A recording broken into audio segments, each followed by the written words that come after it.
Salut la France! Aujourd'hui vidéo sur nouveau projet, un proto, un mini kart drift. Je voulais pas le faire tout de suite, mais j'ai toujours eu envie de faire ce truc-là. Et l'autre jour sur le Bon Coin, j'étais obligé.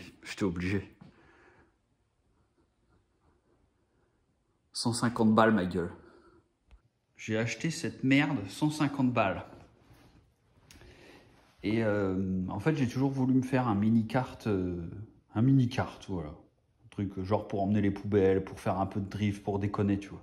Du coup, j'ai vu ça, j'ai dit vas-y, j'y vais, je le prends. Parce que j'avais regardé, rien que le prix de 4 pneus, ça vaut déjà 100 balles au moins. Alors si tu comptes les jantes, les moyeux, les axes, les rotules, le disque, le machin, le volant, les rotules, les roulements, enfin tout le merdier, ça commence à... T'en as pour vite 500 balles, t'en as pour le prix du kart en fait.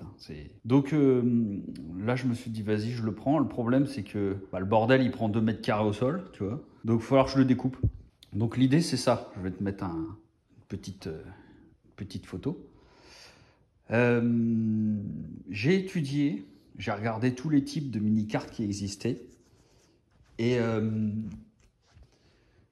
il y a plusieurs trucs.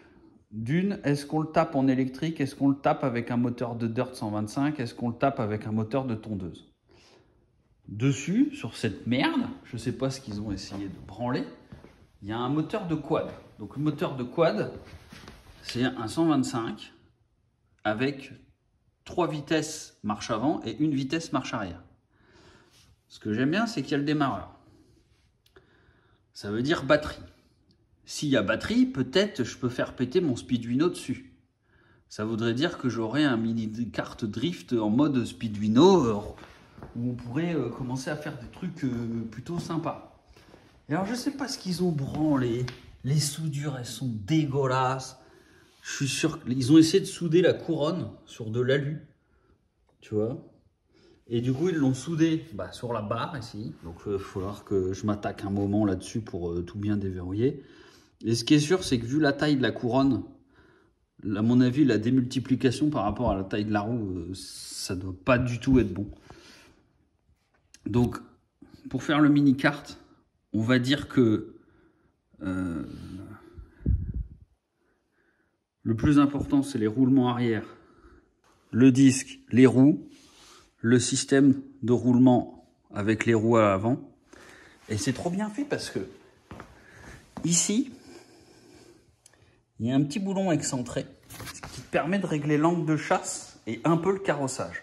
Alors du coup, ce truc-là, le truc vraiment compliqué que je me suis pris la tête, que quand j'ai fait le plan, parce que j'ai fait le plan en 3D de ce truc-là, du proto, et je le mettrai en description et je le donnerai en open source.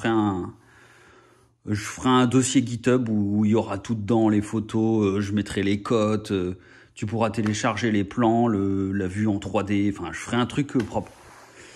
J'ai presque fini de dessiner et je me suis aperçu que l'angle de chasse et l'angle de carrossage sont étroitement liés.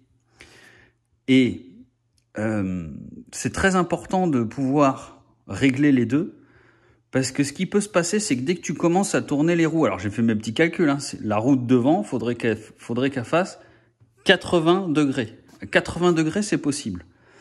Donc à 80 degrés, ce qui se passe, c'est que si genre, je crois que j'avais essayé avec, j'avais mis 10% d'angle de chasse, 10 degrés d'angle de chasse.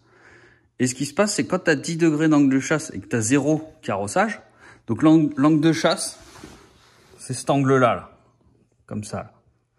Cet angle-là, il te permet de ramener tes roues droites quand tu accélères. Et l'angle de carrossage, c'est la roue qui est comme ça, là. Et ces angles-là se calculent en fait l'un est lié par rapport à l'autre. Parce que quand tu tournes, il se passe quelque chose. Et quand on modifie un par rapport à l'autre, il y a aussi un autre phénomène qui se produit. C'est que la distance, en fait, si par exemple, j'ai fait donc je disais, j'ai fait mon premier test, j'ai mis 10 degrés d'angle de chasse et 0 degré carrossage. Et ce qui s'est passé, c'est que quand ici, j'étais tourné à 80 degrés, donc les roues par là par exemple, ben en fait cette roue là, elle se lève. Et la première vidéo que j'ai vue de ce truc là, c'est un mec qui fabrique du coup ce kart là et en fait il a fait ce système là. Et en fait il n'y a pas de réglage, ce qui fait que c'est mort en fait. Il a fait son truc, il marche, mais dès qu'il braque à fond, la roue là elle touche plus. Et après j'ai fait un deuxième essai, donc j'avais quand tu poses le kart à plat, je parle en 3D. Quand je braquais à fond, j'avais presque 4 cm que la roue elle se levait.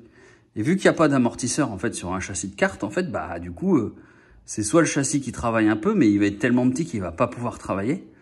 Donc ça, c'est un problème. Le deuxième problème qui se passe, c'est que, alors ça porte un nom, mais je m'en souviens plus du nom. Quand tu commences à avoir un angle de chasse et un angle de carrossage, en fait, la distance des barres là, elle va se modifier. Faut me croire sur parole, hein, j'ai fait mes calculs, j'ai regardé, c'est un truc connu, ça s'appelle l'angle de je sais plus quoi. Et si tu veux, quand tu vas braquer cet angle-là à 80 degrés, lui il va être à 70-75, tu vois, les roues elles sont plus parallèles. Donc du coup, je vais devoir dépoiler ça. Je vais devoir refaire quelques pièces, couper quelques tubes. Je vais devoir polir. Je vais devoir contrôler le moteur, parce que je ne sais même pas s'il démarre. Hein. J'ai un petit truc pour la batterie, ça peut être sympa. Je voulais faire un petit kart avec un petit panier et tout. Et j'ai trouvé ça. Donc là, je vais avoir les 2 tubes de la barre du châssis peut-être.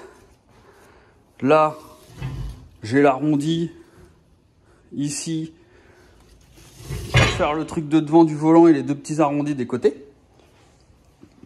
Donc maintenant, il n'y a plus qu'à bosser quoi.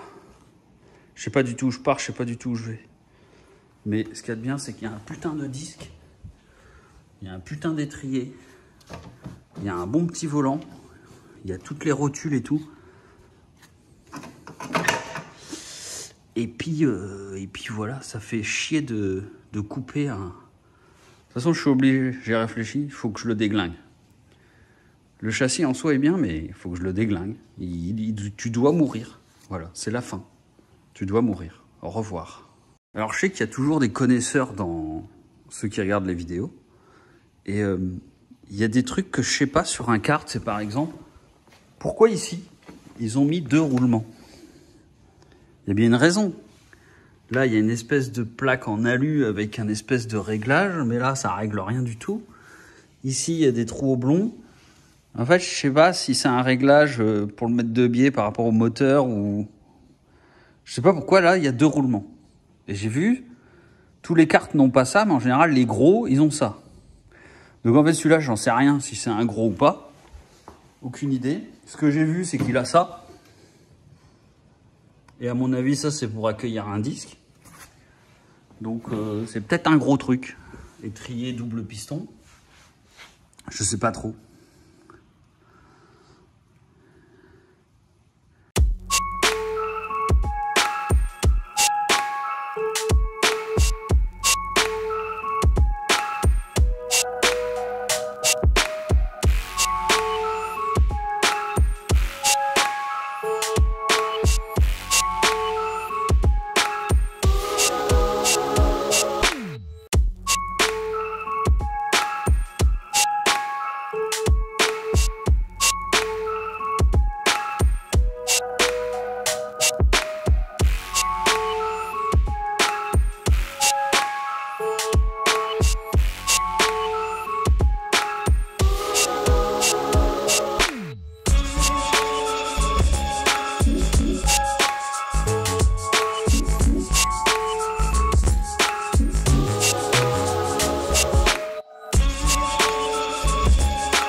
Girls with their nails done now.